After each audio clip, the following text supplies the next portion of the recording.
दुल्हन बा सुहाग रात बा अपने दुल्हा से कहलस एकदम नया नया गीत का कहलस भैया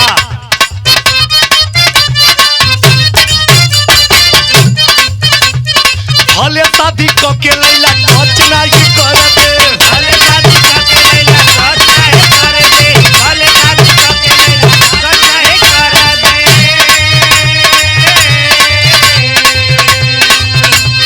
देबा ना जवाब तब ले देखा नहीं दर्द देबा ना जवाब तब ले देखा नहीं दर्द देबा ना जवाब तब ले देखा नहीं दर्द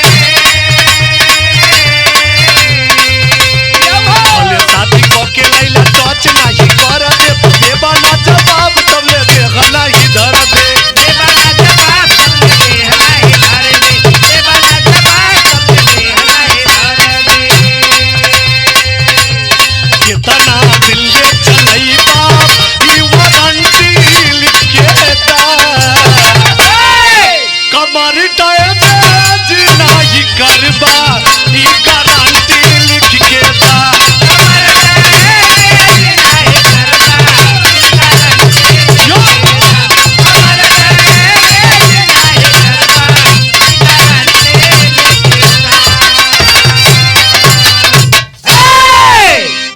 आई बाबूजी आप लोगों के बीच में मैं भोजपुरी लोकगीत गायक बिरहा गायक बच्चा लाल बागी कछुआ रोड वाराणसी के धरती से सभी बिरहा प्रेमी भैया बाबू लोगन के हम गोड़ छू के गोल लागता नहीं फिर आप लोगन के बीच में प्रियांशु बिरहा म्यूजिक से हमारे फौजी शरद सरगम फौजी भाई के देख रेख में एक ठे उनके चैनल पे बिरहा गौले रहली सुहाग रात से पहले दूल्हे का दर्दनाक मौत। बहुत सारा प्यार दुलार आप लोगन के बाबू मिलल। फिर आप लोगन के बीच में एक ठे बिरहा गावे जात गई कि पहले के जौन पुरनिया दादा हरे रहलन अगर वो पंचो बात जवन कह दे तो भले गर्दन कट जाए लेकिन बात जवन कह दे तो के निभावे। लेकिन ये जमाने में ई जौन मोबाइल आ गल आदमी बा कहा मतलब झूठ अगर न क्यों बोले जाना तो सरवा मोबाइल सिखवा देते। तब पहले के लोग कैसे रहे नेठे बिरहा आप लोगन के प्रस्तुत बा भूमिका क्लाइन बा मास्टर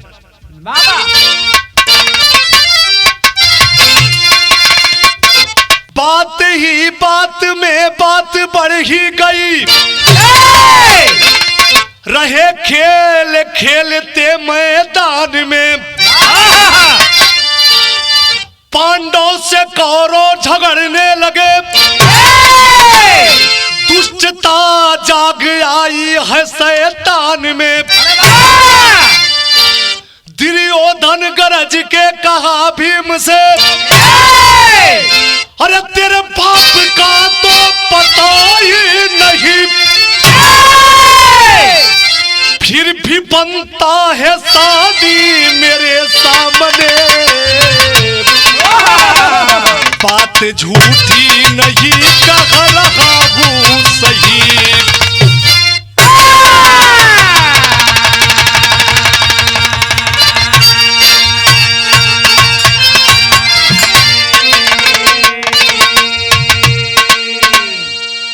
ए भैया बतावल गईल ये वो समय के बात है जौनी समय पांडव कौरव एक साथ में कच्ची गोली खेलत रहलन भीम और दुर्योधन। बात बात में बात बढ़ गल गरज करके जो था दुर्योधन भीम से कहलस बड़का सानी बनत हुआ का कलश बाबू कव्वाली का टुकड़ा लगल बा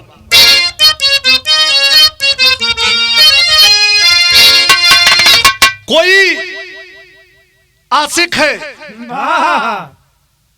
हम कहिला बाबू सब कुछ करिया मगर प्यार मत करिया खतरनाक बीमारी है। ए भैया कौनो आशिक बड़ा बढ़िया रहल, पहले मूड मिजाज एकदम हीरो मतीन रहल। मासूका के चक्कर में पड़ के एकदम पगलन मतीन घूमत हो। कोई पूछला तू आशिक अपने दिल के बात बतौले बिया, का बतौलस?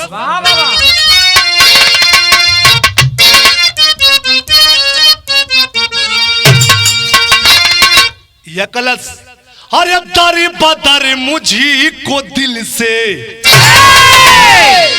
कि दर बदर मुझी को दिल से अरे दगा दे गई, दर बदर दिल से दगा दे गई, दर बदर दिल से दगा दे गई, दर बदर दिल से दगा दे गई,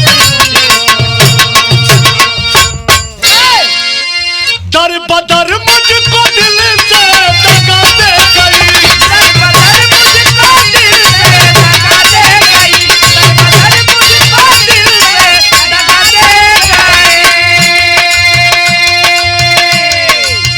कि दर बदर मुझको दिल से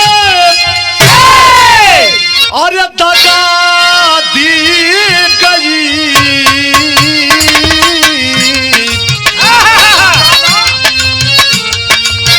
कि प्यार मांगा तो करतन, कि प्यार मांगा तो करतन अरे बुरा दे गई, प्यार मांगा तो बुरा दे गई, प्यार मांगा तो बुरा दे गई, प्यार मांगा तो बुरा दे गई, प्यार मांगा तो।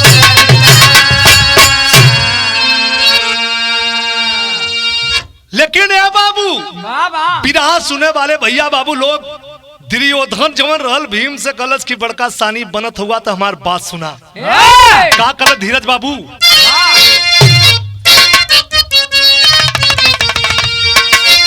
तेरे पांचों भैया का सुन लो, पांचों भैया का सुन लो, यही हाल है पांचों भैया, यही हाल है पांचों भैया, यही हाल है पांचों भैया,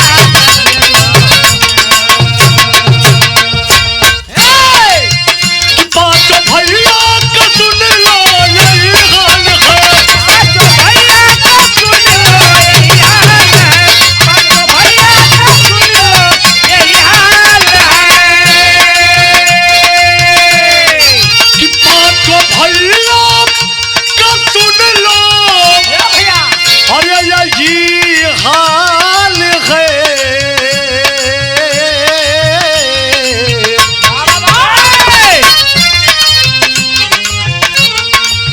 कि बात सुन के मेरा क्यों, कि पांचों भैया का सुन लो, यही हाल है पांचों भैया, यही हाल है पांचों भैया, यही हाल है पांचों भैया का।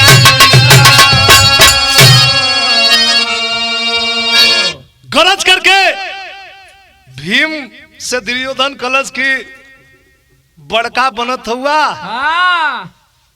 पहले जाके पता करा अपने बापे के कि केकर तू लइका हुआ। इतनी बतिया जौनी समय पंचो दुर्योधन का ताना भीम जब सुनलन हो पंचो, तो हम बताइले बाबू तीर तलवार का जख्म भर जाला, लेकिन जौन बात का जख्म होला वो पूरी जिंदगी ना भरेला।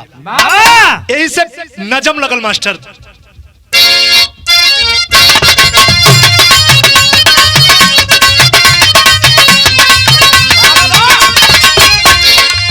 तीर तलवार का तो जख्म कभी भरता है, तीर तलवार का तो जख्म कभी भरता है, बात का जख्म सदा हरा भरा रहता है।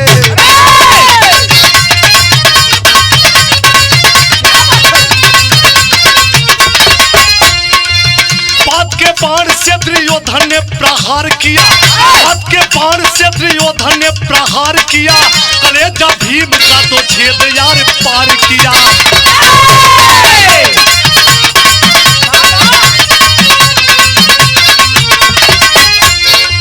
भवन को भीम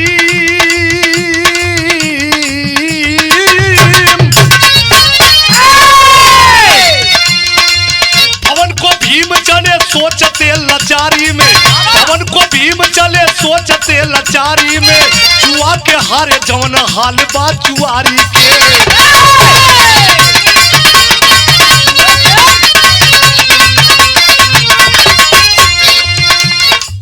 जाके कुंती माँ से भीम बोले है, माँ का दर्द सारा माँ ऊपर उड़ेले है। जाके कुंती माँ से भीम बोले है, जाके कुंती माँ से भीम बोले है, दिल का सारा दर्द माँ ऊपर उड़ेले है।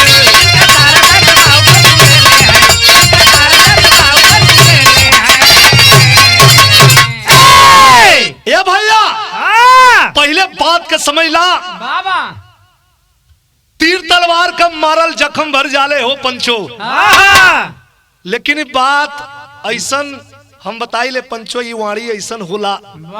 यह वाणी मोदी के मोदी बना देलस, यह वाणी अखिलेश यादव के अखिलेश यादव बना देलस, यह वाणी विजयी प्यारे लाल दुर्जन हीरा बुल्लू के बुल्लू बना देलस।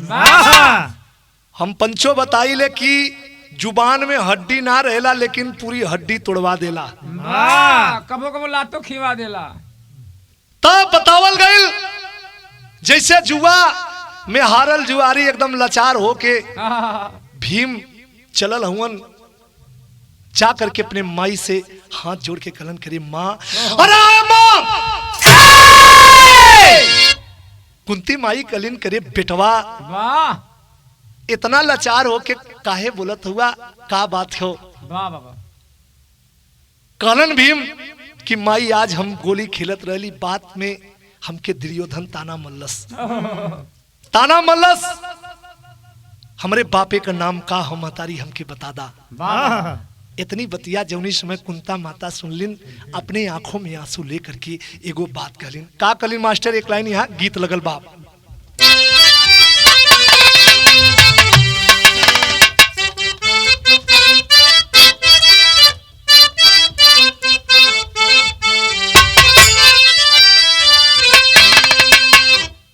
कौनो किसान का औरत बिया, सैया किसानी कह के अइलन, सरिया में मट्टी लगल है।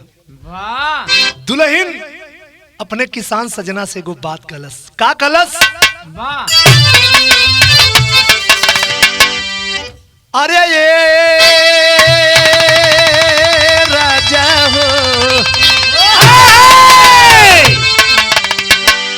हंसी हंसी गोरी कहे,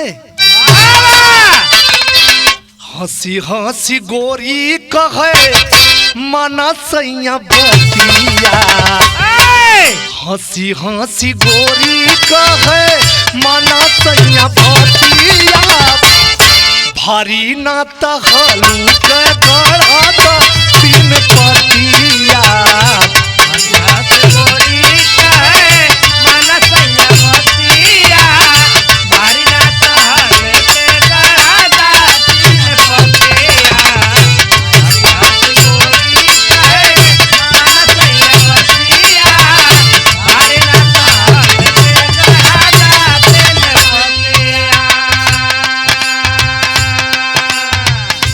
लेकिन कुंती माता अखिया छल छला उठल हो बाबू, अपने आंखों में आंसू ले करके भीम से कली, का कली कवि जी भाव लिखलन, का लिखलन,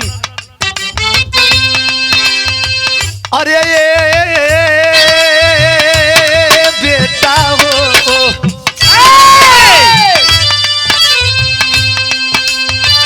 रोई रोई माई पूछे भाई के ये छतिया, रोई रोई पूछे माई भाई के ये छतिया, मोरे लाल कौन पड़ल तोहा के विपतिया।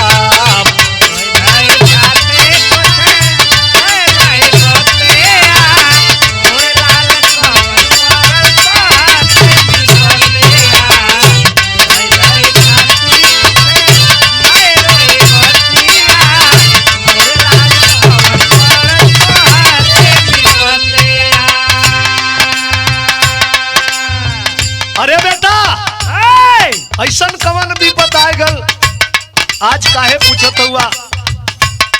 भीम कहलन कि माई आज दुर्योधन ताना मल्ले बा कि तोरे बापे का पता नहीं खेबा बड़का सानी बनत हुआ। इतनी बतिया जौनी समय कुंती माता सुनलिन हो पंचो, तब भीम से बतावत हईन। का बतावत हईन?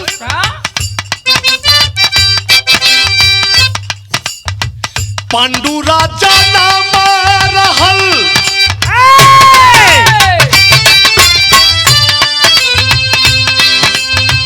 पांडु राजा नाम रहल, लागल सा पतानावा, इति संग संभोगा करिह तजी है परानावा।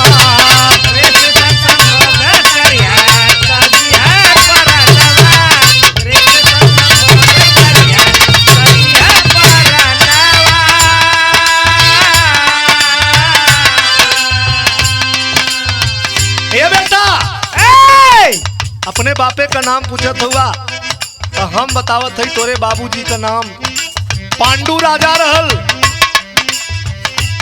दुर्वासा ऋषि का श्राप रहल कि पांडु राजा अगर किसी स्त्री के साथ में शारीरिक संबंध जौने दिना बनई है वही दिना वो मर जाई है। ए बेटा यही के डर के मारे उनके साथ एक रात भी कभो सुतली ना। ए पंचो बिरहा सुने वाले भैया बाबू लोगन, हम बताओ थे पांडु राजा के दू ठे औरत रहलन। पहलका जेकर नाम कुंती बतावल गईल और दूसर का जवन रहलन ओकर नाम माद्री बतावल गईल। तब का कहलिन बाबू?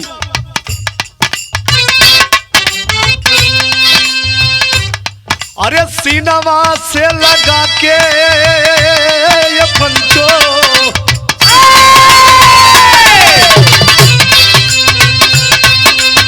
सीने से लगा के पूछे बाबू तब बतिया, सीने से लगा के पूछे बाबू तब बतिया, मोरे लाल कवन पड़ल तोहा के बिकतिया।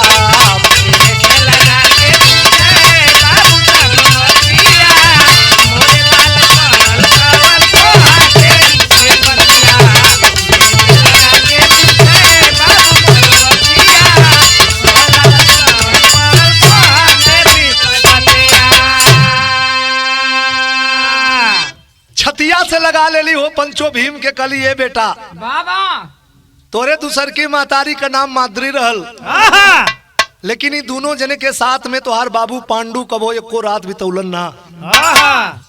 लेकिन सोचली कि राजपाट के चलाई।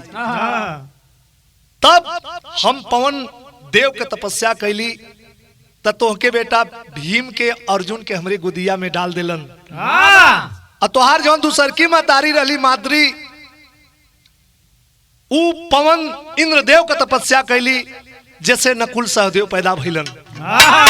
ए बेटवा हमारी यह कहानी बा, तोहरे बाबूजी का नाम पांडु राजा रहल।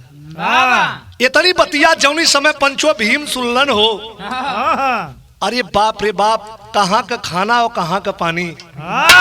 और एगो बात बताओ थी, का बताओ थी मास्टर, यहाँ गीत बदल गल बाप। यो, क्या बात है?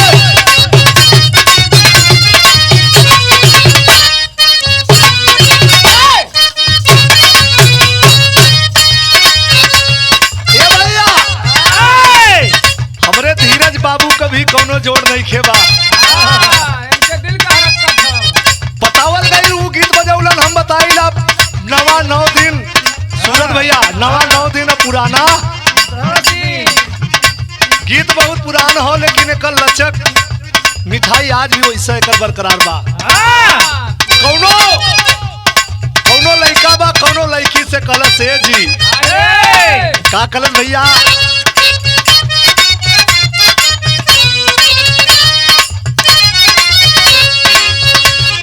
ताक दे तू गोरी हम मर जाई, हाँ हम मर जाई, बिना गंगा में नहले हम तार जाई। ताक दे तू गोरी हम मर जाई, हाँ हम मर जाई, बिना गंगा में नहले हम तार जाई। ताक दे तू गोरी हम मर जाई, हाँ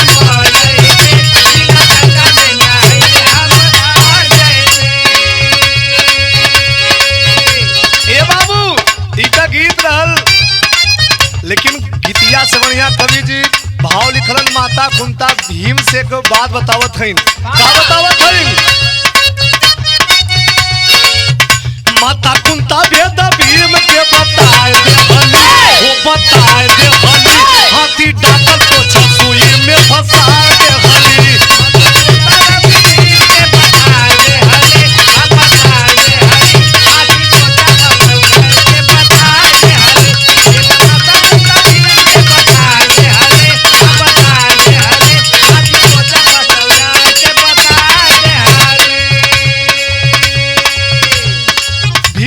बेटवा सुना हम तुहा जौन बात बतावे जात हई। का बतौली? अरे कैसे के दिहलस बेटा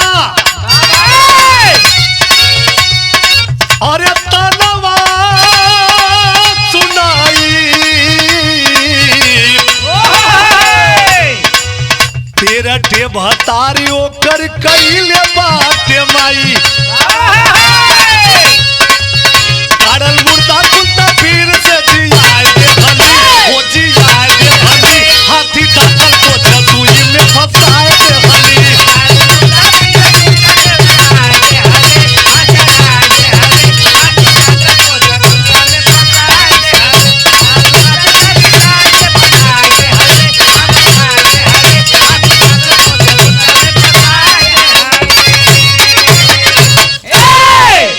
ए भैया माता कुंता कहलिन कि ओकरे इतनी हिम्मत दुर्योधन के कि तोहके ताना मार देलस। कहलन के बेटवा हम जवन बात तोहे बतावे जाते ओके ध्यान से सुन ला। 1200 चूहा बिल्ली खा के भैया हज कर गईल। माता कुंता भीम से कहलिन के बेटा तोरे बाबूजी का नाम तो पांडु राजा रहल, लेकिन जवन दुर्योधन हो बकरा का लइका हो,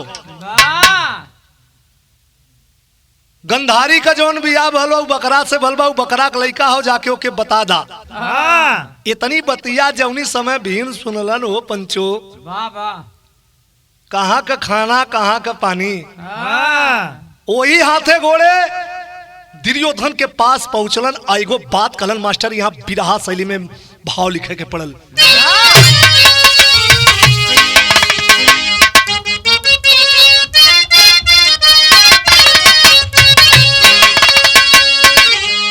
तरे मोरे राम समनवा वैसे भीम तड़के, समनवा वैसे भीम, समनवा वैसे भीम तड़के। अरे तर तर बिजुली तड़के कैसे होकर तनवारे का तनवारे का तनमा।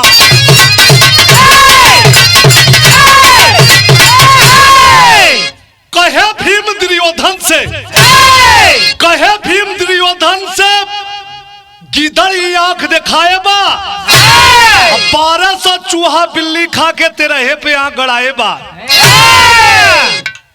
ये भैया इतनी बतिया जौनी समय भीम जाके दुर्योधन से कहलन की बड़का सनगर बनत हुआ, जो सारे अपने मातारी से पूछ के हम के कल लड़का है। हमरे बाबू का नाम तय पूछ लेना, हमरे बाबू का नाम पांडु राजा रहल, लेकिन तय तो सारे बकरा का लड़का हुए।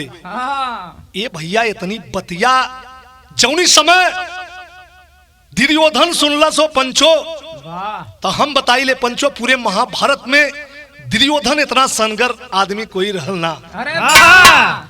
जितनी बात सुन करके क्रोध में आयल बा, गंधारी के पास पहुंचल, कलश करी माँ, अरे माँ, अरे माई बता दे हमरे बापे का नाम का रहल, हम कैसे पैदा भइली, कुल कहानी माई हमके बता दा। माई गंधारी जौन रहली कली करे बेटा ऐसन कवन बात बा, काहे कुल पूछत हुआ। कलन करी माई हमके आज भीम ताना मल्ले बा, अगर ओकरा बाती का जवाब ना दे तो माई हमारे पूरे शान में दाग लग जाई। आज बाबू इतनी बतिया जौनी समय दुर्योधन का गंधारी सुन लिन, ताज अपने बेटवा दुर्योधन से बताओ थे मास्टर पहपट कलाइन बाप।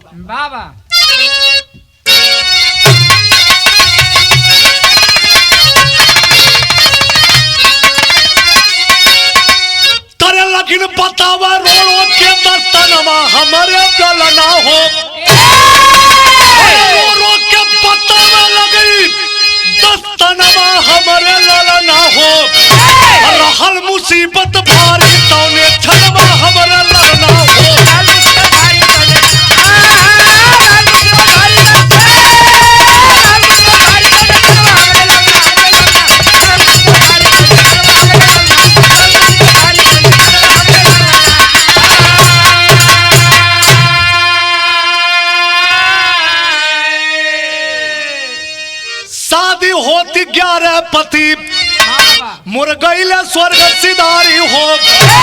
विद्वान बुलाए पिताजी तब युक्ति एक विचारी हो।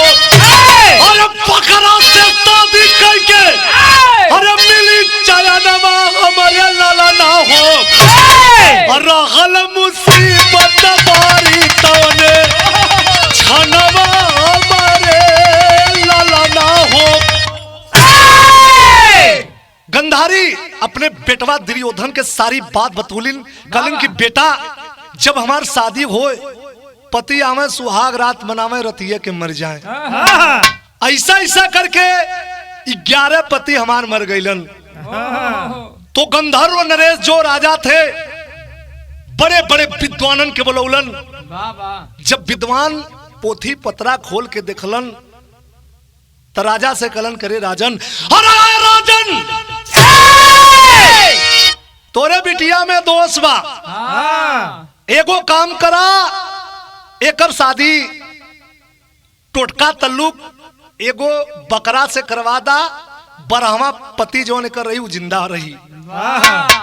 बारे बकरा ये भैया बतावल गईल। विद्वानन के बात सुन के गंधर्व नरेश बकरा का शादी गंधारी से करौलन। वही समय बतावा भैया बारे कभी कहल गलो जहां रवि नहीं पहुंचन वहां कभी पहुंचलन। शादी भयल और बकरा पूरी रात गंधारी के संगे सुहाग रात मनौल। रात भर मुतल्लिस। ये भैया वही समय तू पेट में रह गईला हो बचवा। यह हमार कहानी बा। इतनी बतिया जौनी समय सुनलस दुर्योधन तब का भइल बाबू आल्हा कलाइन बा।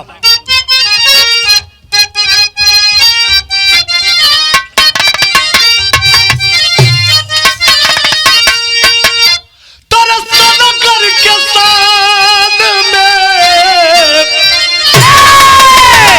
जब दाग लागी जई है या सभी न जाले जैसे जाला तड़पड़ा।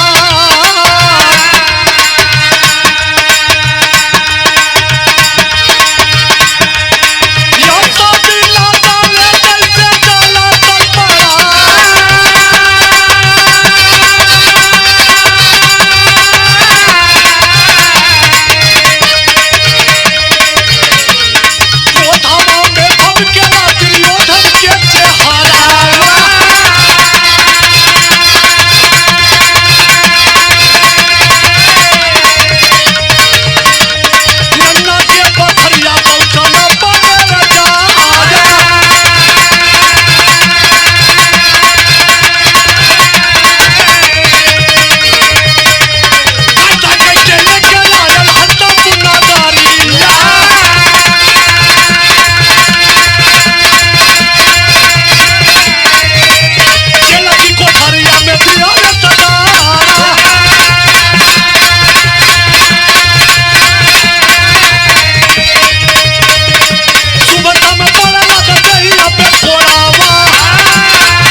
बतावल गईल जैसे मछली के जल में से बाहर निकाल दो वैसे मर जाले। आज वो दुर्योधन के शान में गुस्ताखी मन में सोचे लगल कि सारा गलती हमरे नन्ना गंधर्व नरेश के हो। दल बल के साथ में गया बाबू गिरफ्तार करके अपने नन्ना के लिया के वही हस्तिनापुर के जेल में बंद कर दिलस। और खाना पीना के नाम पे आप लोग टीवी में सीरियल में आप लोग देख ले हुई हैं। ओमन शकुनी मामा भी आ रहलन। वो सेना में शकुनी मामा के भी बंदी बना के जेल में डलले रहल। ये भैया और खाना के नाम पे कहलन कि मन अगर ये 100 आदमी होंगे तो खाना के नाम पे सिर्फ एक आदमी के खाना दे के जियावा और अन्यथा नहीं 100 कोड़ा रोज मारा। हाथ जोड़ के गंधर्व नर्स कलन करे, बेटा कवन ऐसन कसूर गलती कैली रे पागल, काहे ऐसन करत हुए? कलश के हमरे माई के बिया तू बकरा से काहे कैला? कलन करे, बेटवा मजबूरी रहल, अगर बिया ना करती तो तू पैदा ना होता। कलन हम पैदा होइत या ना होइत कौनो फर्क ना बा, लेकिन आज ही दिन तो देखे के ना पड़ल। दाग लगौला। तब गंधर्व नरेश कैलन का बाबू सब लोगन से राय कैलन कि मन से केहू एक जने के जीवित रहे के पड़ी। बारे कभी सब जने राय कैलन, ओइस जौन एक जने के 100 जने में खाना मिले, खाली उस शकुनी मामा के खाना लोग खियावत रहल। ऐसे ऐसे करके सब कोई मर गल और शकुनी बच गल। शकुनी जब बचल, आज आल दुर्योधन के लगे कलश करे, भांजा जवन कैला बच्ची ठीक है कैला, लेकिन हम पंचो बताई ले कि लोग कहेला कि द्रौपदी की वजह से महाभारत भल, लेकिन ऐसा कोनो बात ना रहल। वही समय शकुनी मामा अपने मन में प्रतिज्ञा कर लिया कि जैसे हमार बाप खैले बिना मर गल, पूरे हस्तिनापुर के नाश करवा दे। यहाँ खड़ी कलाई लगल बाबू।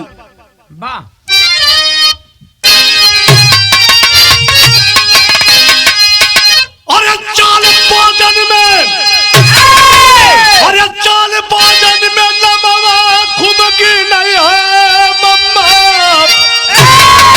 और वही घरवा के नाश तब कर रही है मम्मा।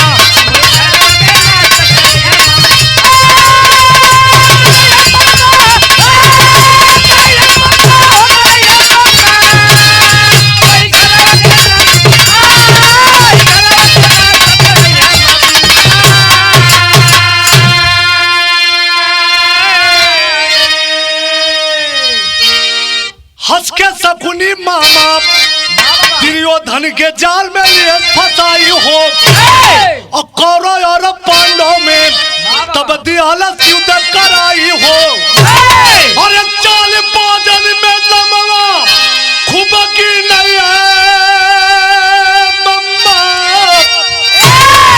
वही घरवा के नाश तब कर रही है मम्मा।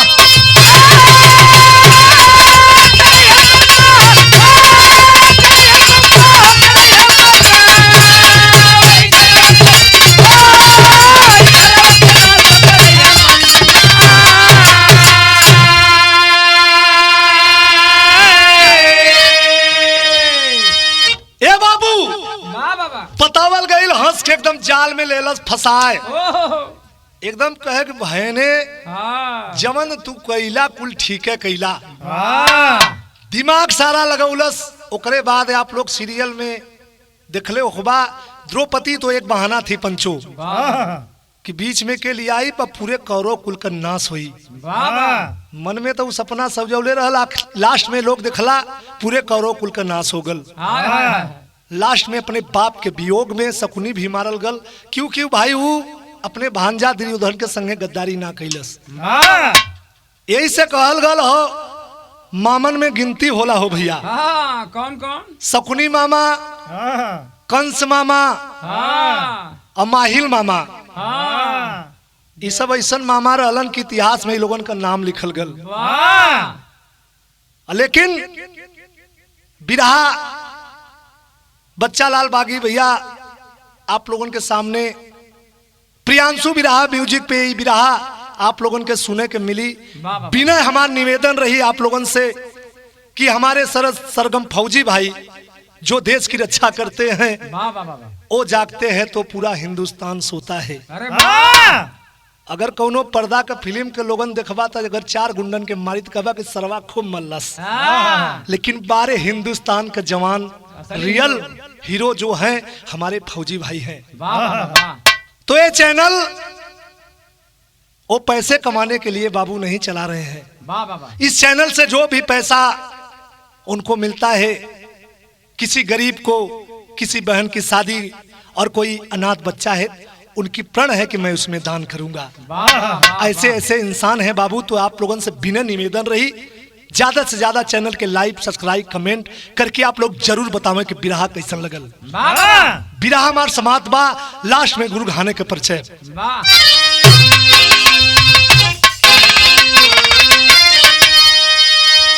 गुरु बिहारी गुरु पत्तू गुरु रामधार गुरकारी